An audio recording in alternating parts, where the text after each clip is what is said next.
என்னோட உச்சபட்ச ஒரு கர்வமாகவும் ப்ரைடாகவும் நினைக்கிறது வந்து இந்த பைசன் திரைப்படத்தை தான். அதுக்கான ரீசன் அப்படிங்கிறது நான் வெட்ட வெளியா முதல்ல தைரியமாக ஒரு விஷயத்தை ஹேண்டில் பண்ணியிருக்கேன். முதல்ல மற்ற எல்லா படங்களுமே என்னோட எல்லா படங்களும் எப்படி இருக்கும்னா நான் ஓன் பண்ணிக்கிட்ட என்னோட விஷயத்தை நான் உங்களுக்கு ப்ரெசென்ட் பண்ணுவேன். த ஃபஸ்ட் டைம் என்னோட கவலையை, சமூகம் சார்ந்தினோட கவலையை, என் ஊர் சார்ந்தினோட கவலையை, என் மக்கள் சார்ந்தினோட கவலையை, என் மக்களுங்கிறது தென் தமிழ்நாட்டில் இருக்கிற ஒட்டுமொத்த மக்களுமே, அது ஒட்டுமொத்த மக்களுக்கு பற்றின கவலையை பற்றியான ஒரு படமாக இந்த படத்தை எடுத்திருக்கேன்.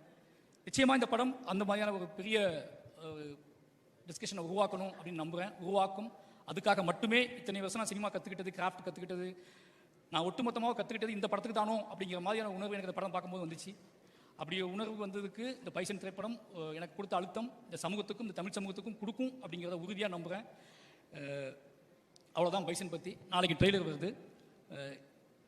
நிச்சயமாக இந்த பைசன் ஒரு தமிழ் சமூகத்தில் ஒரு அறிவை உண்டாக்கும். அதுக்கு ஒத்துழைத்த அத்தனை நண்பர்களுக்கும் மறுபடியும் நன்றி சொல்லிக்கிறேன்.